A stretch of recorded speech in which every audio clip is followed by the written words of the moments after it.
Very good evening sir Brahmanaidu గారు, మీకు తోటి ప్యానలిస్టులకి 99 టీవీ వీక్షకులందరికీ కూడా గుడ్ ఈవినింగ్ సార్. సో సేనతో సేనాని రెండో రోజు కార్యక్రమంలో భాగంగా ఆయన విశాఖలో ఉన్నటువంటి ఋషికొండ ప్యాలెస్ని కూడా పరిశీలించారు. అక్కడ కొన్ని కట్టడానికి సంబంధించి కొన్ని లోపాలు, అక్కడ ఏదో పైపెచ్చులు ఊడిపోయి కింద పట్టడం, అవన్నీ కూడా డిప్యూటీ సీఎం గారితో పాటు ఎమ్మెల్యేలు 20 మంది ఎమ్మెల్యేలు 2 ఎంపీలు కూడా సందర్శించారు.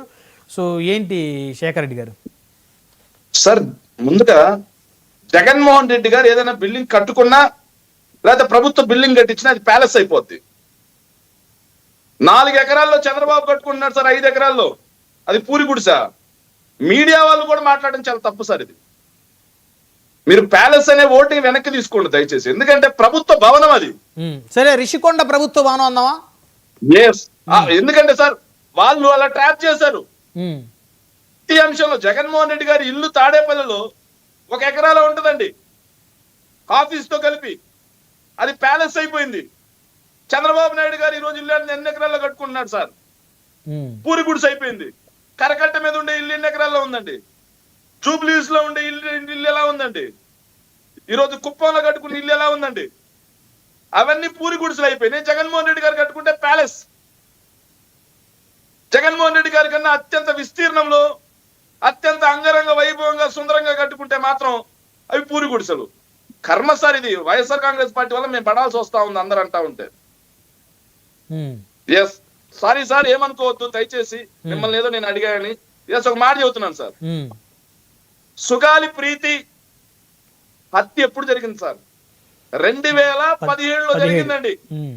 2017, 18, 19 ఎన్నికల వరకు పవన్ కళ్యాణ్ గారు ఎక్కడ నిద్రపోయారు? ఆ రోజు కూటమి పార్టీ, ఆ రోజు కూడా చంద్రబాబు నాయుడు గారికి సపోర్టే. సరే, ఎన్నికల సమయంలో వాళ్ళకి విభేదించైనా మాట్లాడాలి కదా, ఆ టైంలో కూడా మాట్లాడలేదు సార్. 2019 ఎన్నికల సమయంలో కూడా సుగాలి ప్రీతి గుర్తు రాలేదు సార్. ఎందుకంటే గుర్తు వస్తే చంద్రబాబు నాయుడు గారికి నష్టం చేకూరుద్ది కాబట్టి.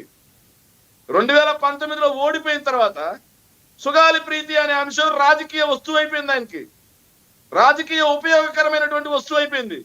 వీళ్ళు చెప్తా ఉన్నారండి, సుగాలి ప్రీతి అనే ఆవిడ ఇది పవన్ కళ్యాణ్ గారు బయటకు వచ్చి మాట్లాడేంత వరకు కూడా అసలు ఎవరికి గుర్తులేదంట సార్.